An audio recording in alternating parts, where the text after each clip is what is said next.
Hello बच्चों, तो चलिए इस प्रश्न को पढ़ते हैं। सिद्ध कीजिए कि सारणिक x एक्स स्क्वायर एक प्लस पी एक्स की घात तीन, वाई वाई स्क्वायर एक प्लस पी वाई की घात तीन, जेड जेड स्क्वायर एक प्लस पी जेड की घात तीन बराबर एक plus P x Y Z गुणा एक्स माइनस वाई गुणा वाई माइनस जेड गुणा जेड माइनस एक्स। तो देखो हमें यहाँ पर सिद्ध करके दिखाना है कि सारणिक का मान इसके बराबर होगा। ठीक है, तो प्रश्न में आगे बढ़ने से पहले इस प्रश्न से संबंधित जो मुख्य उदाहरण है उसकी हम चर्चा कर लेते हैं। देखो मुख्य उदाहरण, किसी सारणिक को किसी सारणिक को किसी सारणिक को दो विभिन्न सारणिकों सारणिकों के योग के रूप में अलग कर सकते हैं। अलग कर सकते हैं, देखो किस प्रकार अलग कर सकते हैं। यदि हमारे पास में देखो इस प्रकार की कोई सारणिक है जिसके अवयव हैं A B C plus D, ठीक है, या फिर A1 B1 C1 plus D1 मान लो, ठीक है, और ऐसे लिखा हुआ है A2 B2 C2 प्लस में D2 और A3 B3 C3 प्लस में D3। तो यहाँ पर हम इसको कैसे लिख सकते हैं अलग करके? A1 B1 C1 A2 B2 C2 A3 B3 C3 plus में वापस यही सारणिक A1 B1 D1, ठीक है, फिर A2 B2, अब की बार यहाँ पर D2 आ जाएगा और A3 B3 D3। इस प्रकार लिख सकते हैं हम अलग करके। तो अब देखो बायां पक्ष लेते हैं और उसको हम सरल करते हैं। तो देखो यहाँ से बायां पक्ष बराबर में क्या है? एक्स एक्स स्क्वायर एक प्लस पी एक्स की घात तीन, वाई वाई स्क्वायर एक प्लस पी वाई की घात तीन, जेड जेड स्क्वायर एक प्लस पी जेड की घात तीन। तो यहाँ पर भी देखो ये इसी रूप में लिखा हुआ है C1 + D1 C2 + D2 C3 + D3, तो इसको भी हम अलग अलग करके लिख लेंगे। तो देखो बायां पक्ष क्या बनेगा? बायां पक्ष बराबर में क्या बन जाएगा हमारे पास में? अलग अलग करके लिख लिया हमने। तो एक्स एक्स स्क्वायर एक, एक्स एक्स स्क्वायर एक, वाई वाई स्क्वायर एक, जेड जेड स्क्वायर एक, और प्लस में क्या आ जाएगा? X x square P X की घात तीन, Y Y square P Y की घात तीन, Z Z square P Z की घात तीन। ये बन जाएंगे पद, ठीक है। तो अब देखो ये जो दूसरी सारणिक है योग में, यहाँ पर देखो ये जो पहली पंक्ति है इसमें से हम x को बाहर निकाल सकते हैं उभयनिष्ठ, दूसरी पंक्ति में से y को, और तीसरी पंक्ति में से z को, ठीक है। और ये जो तीसरा स्तंभ है इसमें से हम p को निकाल सकते हैं बाहर। तो देखो क्या बन जाएगा? x y z X square Y square Z square एक एक एक, और यहाँ से देखो पहली तीन पंक्तियों में से हमने एक्स वाई जेड बाहर निकाल लिया, और जो तीसरा स्तंभ है उसमें से हमने पी बाहर निकाल लिया। तो क्या बन जाएगा यहाँ पर? तो एक एक एक हो गया, यहाँ पर एक्स वाई जेड हो गया, ठीक है, यहाँ पर x square Y square Z square बच गया, ठीक है।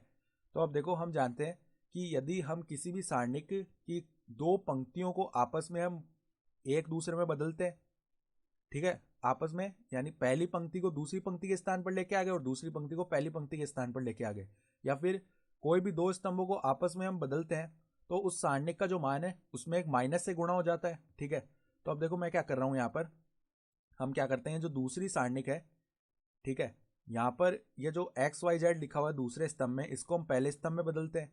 तो C2 को हम पहला स्तंभ बनाते हैं, ठीक है, और हम क्या करते हैं, ये जो दूसरा स्तंभ आएगा हमारे पास में, यानी कि ये जो तीसरा स्तंभ है, देखो x square Y square Z square, इसको हम दूसरा स्तंभ बनाते हैं। तो जब हमने C2 को C1 की जगह लेके आए हम, ठीक है, तो एक बार ये सारणिक माइनस से गुणा होगी, ठीक है, फिर वापस हम जब C3 को C2 के स्थान पर लेके आएंगे तो वापस माइनस से गुणा होगी, तो माइनस माइनस प्लस बन जाएगा, तो अर्थात सारणिक का मान वही रह जाएगा। तो देखो ये क्या बनता है, x Y z x square Y square Z square एक एक एक, प्लस में, अर्थात हमने दो संक्रियाएं लगाई ना एक साथ, तो माइनस गुणा माइनस एक हो जाएगा, यानी -1 गुणा -1 प्लस का 1 आ जाएगा और सारणी का मान वही रह जाएगा। तो देखो एक्स वाई जेड यहाँ पर आ गया, फिर यहाँ पर क्या आएगा x square Y square Z square, यहाँ पर आ जाएगा 1 1 1। तो ऐसा करने का लाभ क्या होगा, यहाँ पर हम इन सारणी को अब उभयनिष्ठ निकाल सकते हैं इन दो योग के पदों में से। तो बायां पक्ष क्या बनेगा, बायां पक्ष बराबर में देखो अब x x square 1 y Y square 1 z Z square 1, ये तो आ गया उभयनिष्ठ। तो यहाँ पर क्या बच जाएगा 1 प्लस में p x Y z, 1 plus में पी एक्स वाई जेड। ठीक है, तो अब देखो यहाँ पर हम क्या करते हैं, संक्रिया लगा लेते हैं। संक्रिया, क्या संक्रिया लगा रहे हैं हम, जो पहली पंक्ति है उसको हम कैसे बदलते हैं कि R1 माइनस में R2 कर लेते हैं। ठीक है, और हम क्या संक्रिया लगा रहे हैं कि दूसरी पंक्ति को हम कैसे बदल रहे हैं कि दूसरी पंक्ति माइनस में तीसरी पंक्ति कर रहे हैं। तो अब देखो क्या बनेगा, ये संक्रिया लगाते हैं तो x माइनस वाई, यहाँ पर x square minus y square बनेगा, जो कि क्या होता है एक्स माइनस वाई गुणा में एक्स प्लस वाई, फिर 1 माइनस 1 जीरो हो जाएगा। फिर इसी प्रकार यहाँ पर वाई माइनस जेड, और ये हो जाएगा वाई माइनस जेड गुणा में वाई प्लस जेड। ठीक है, यहाँ पर हो गया जीरो, फिर जेड जेड स्क्वायर 1, और इस पूरे के गुणा में क्या है 1 प्लस में पी एक्स वाई जेड। तो अब देखो जो पहली पंक्ति है उसमें से हम एक्स माइनस वाई को बाहर निकाल सकते हैं। तो 1 प्लस में पी एक्स वाई जेड तो पहले ही है, और एक्स माइनस वाई बाहर आ गया। दूसरी पंक्ति में से हमने वाई माइनस जेड को बाहर कर लिया, तो हमारे पास में बचा क्या यहाँ पर 1 एक्स प्लस वाई जीरो, फिर यहाँ पर 1 वाई प्लस जेड जीरो, और यहाँ पर जेड जेड स्क्वायर 1। तो अब हम क्या करते हैं, तीसरे स्तंभ के अनुदिश इस सारणिक का प्रसार कर देते हैं। तो 1 आ जाएगा और गुणा में वाई प्लस जेड माइनस में ब्रैकेट एक्स प्लस वाई बनेगा। तो देखो बायां पक्ष बराबर में क्या आ गया 1 प्लस में पी एक्स वाई जेड गुणा में एक्स माइनस वाई गुणा में वाई माइनस जेड, ये पद है। ठीक है, और इसका हम प्रसार कर देते हैं तीसरे स्तंभ के अनुदिश। तो वाई प्लस जेड माइनस में एक्स प्लस वाई, तो वाई प्लस जेड माइनस में एक्स माइनस वाई ब्रैकेट खोलेंगे, ये बन जाएगा। तो वाई से वाई जीरो हो गया, तो जेड माइनस एक्स बच गया। ठीक है, और यहाँ पर हम देखें तो हमें यही तो सिद्ध करना था। तो देखो क्या बन गया हमारे पास में 1 प्लस में पी एक्स वाई जेड गुणा में एक्स माइनस वाई गुणा में वाई माइनस जेड गुणा में जेड माइनस एक्स, और ये किसके बराबर आ गया, दायां पक्ष। तो इस प्रकार हमने सिद्ध कर दिया। तो हम क्या लिख सकते हैं, इति सिद्धम, अर्थात दी गई अवधारणा के आधार पर हमने सिद्ध करके दिखा दिया। तो आशा करता हूँ कि आपको यह प्रश्न समझ में आया होगा। धन्यवाद।